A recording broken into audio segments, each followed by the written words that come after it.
Oh my goodness, everyone. I cannot believe how close we are to the end. We are starting in chapter 18, page 115, Concert Concerns. It took me almost 20 minutes to get home. I cycled along the sidewalk slowly, watching every corner.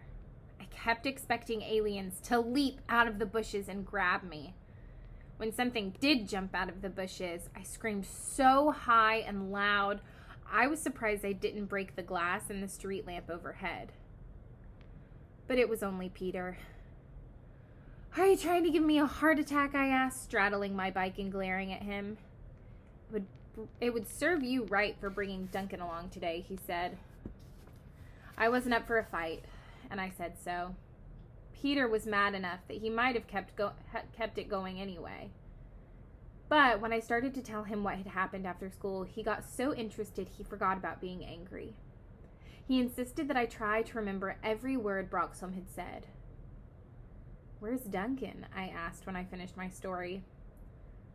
"Hiding in my closet," said Peter with a wicked grin. "We called his folks, and he's going to spend the next couple of days at my house." "Didn't they ask any questions?" Peter laughed. "If you were Duncan's mother, wouldn't you be glad to have him out of the house for a while?" I didn't think it was very nice, but I let it pass. "Will you be able to stand him till this is over?" I asked. "My problem is trying not to take advantage of him," said Peter sadly. "It's not easy. I'd really love to get back at him for some of the things he's done to me, but he's so terrified I don't dare have any fun with him. I really think if I popped a bag near his ear, he would have a heart attack and die." I laughed in spite of myself. "What about your father?" I asked. Peter grimaced. "He won't even notice Duncan is there," he said. "By the way, I still have that memory card with the pictures. We can look at them after school tomorrow." "If we live that long," I said. "Relax," said Peter. "Broxholm and his friends are here to collect people. I'd really be surprised if they actually kill anyone." That made me feel a little better.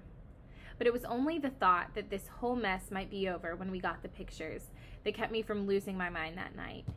Even so, I was so frazzled I couldn't think about anything else. By morning, I was such a wreck that my special session with Mr. Bamwick was a total disaster. "No, no, no," he kept yelling. "It's a B flat, Susan, B flat."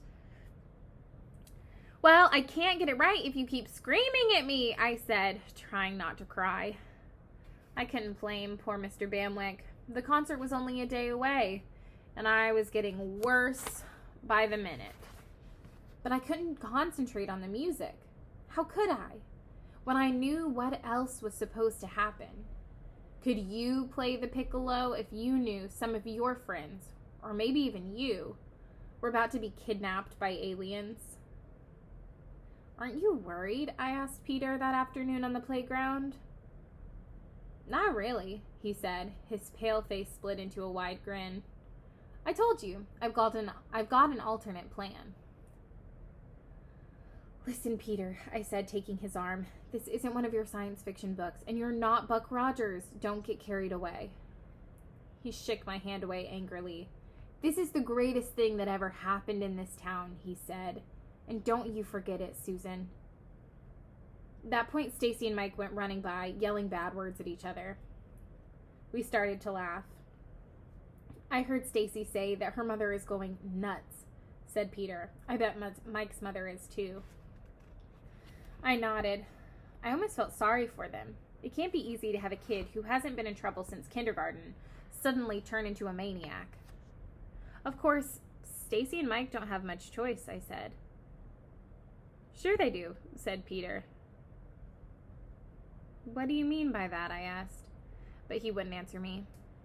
"Just watch," he said. "You'll figure it out soon enough." Chapter 19, Peter's Choice. That afternoon, I finally began to understand Peter's alternate plan. Actually, it took me a little while to figure it out. I knew there was something strange going on when Peter, the kid who always knew the answer but never bothered to give it, started raising his hand for every question that came along. And suddenly, it all came clear to me. Peter wanted to be picked by Broxholm. He decided that this was his big chance to live the kind of science fiction adventure he had been dreaming about. He figured if he really tried, he might just be able to make it from bright but unmotivated to being, without question, the best student in the class. You could almost see the gleam in Broxholm's alien eyes when Peter unleashed his mighty brain. We were having a history lesson at the time, and Peter started to answer every question perfectly. Broxholm just started asking harder questions, but Peter never blinked. He just kept reeling off the answers. Even I had no idea how smart the kid was. As for Broxholm, I swear that alien must have memorized an encyclopedia, or maybe he had one transplanted into his head. Who knows what these people could do? When school was over, I dragged Peter off to the side of the playground. "Are you crazy?" I hissed. "What are you doing?" "Plan B," said Peter. "If we can't unmask Broxholm, I want to be one of the ones to go on the ship." "Forget Plan B," I yelled. "You don't know what they're going to do to you up there. They're bad." "You don't know that," said Peter. "They kidnapped Miss Schwartz." He shrugged. "That still doesn't mean they're bad. They may be so far above us, they think of us as we think of ants or something." I didn't say a word, but I could tell by my expression that I thought that was stupid. "Maybe they're scared of us," he continued. That made me laugh. "I'm serious," said Peter. "Think of that conversation you had with him yesterday." "I can't," I said. "It still scares me." "No, think about it," said Peter again. "Maybe these people are just really peaceful. Maybe they've seen how much we fight, and they're afraid if we get much farther into space, we'll cause some huge war." "You don't know that," I said stubbornly. "Anyway, maybe we won't have to worry about it. Let's go to the drugstore to get our pictures." It took all our money for the pictures. I thought about explaining to the girl behind the counter that we were trying to stop an alien invasion, but I figured she probably wouldn't buy it. We forced ourselves not to open the envelope until we were in the park. "You open it," I said, handing the envelope to Peter. He hesitated for a moment, then tore the envelope open and pulled out the pictures. His face fell. "What is it?" I asked. Without saying a word, he handed me the photos. My heart sank as I flipped through them. Peter had done a good job. The beams and timbers of the attic showed up perfectly.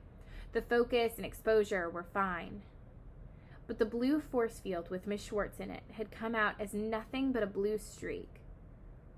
That was all. Just a blue streak down the middle of each photo.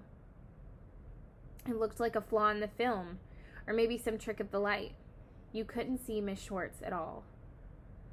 "These aren't going to do us any good," I moaned. Peter nodded. "I'm sorry," he said. "It's not your fault," I replied. But I knew he didn't believe me. By Thursday, the whole school seemed to be on the brink of nervous breakdowns. Stacy got caught in drawing dirty pictures on the blackboard. Mike tried out a new word he had learned from his uncle, who was a sailor. And Peter waved his hand like crazy every time Broxholm Smith asked a question. The ones who were really having a hard time were the kids in the middle. See, by this time, everyone was starting to believe the rumor about our teacher being an alien. I think the fact that Peter and I knew it was true, combined with the fact that we weren't trying to convince them, was what really did convince them. They figured if it was a joke, we'd be trying to fool them. Since we weren't, it had to be for real, or something like that. Anyway, the kids in the middle were going nuts because they knew Broxholm wanted the 3 most average kids in the class. But what was an average kid? No one knew. So none of them knew how to behave to keep from being kidnapped. Most of them just acted the same as usual, except they were really nervous. Every time one of them answered a question, you had the feeling they were trying to decide whether they should answer it right or wrong. It was like they were asking themselves, will the right answer get me a one-way trip on an alien spaceship? "I'll be glad when this is over," I said to Peter that afternoon during recess. Me too, he said. But I didn't like the kind of dreamy way he said it. Aren't you scared? I demanded. I'm terrified, he said, but that doesn't change my mind. School just got wackier as the day went on. By the time the last bell rang, I got the feeling every kid had heard there was supposed to be an alien invasion at the concert that night. If I wasn't so worried, it would have been funny. Did you hear about the invasion? Kids would say. Did you know that aliens are coming tonight? I wanted to say, no, the aliens aren't invading. They're just coming to kidnap some of us. Although, for all I knew, the reason they wanted to study us was so that they could invade sometime in the future. I felt sorriest for Mr. Bamwick. He had hoped to have the best spring concert ever. Now it was beginning to look as if it was the biggest disaster of his career. I'm cutting the stars and stripes from the program, he told me that afternoon. He was trying to be nice about it, but I could tell he was really disappointed. I'm sorry, I said. I just couldn't get that trill. No, it's not just you, said Mr. Bamwick sadly. The whole band has fallen apart. I don't know what I've done wrong. How could I tell him that he hadn't done anything wrong, that his concert was just another casualty of an alien invasion?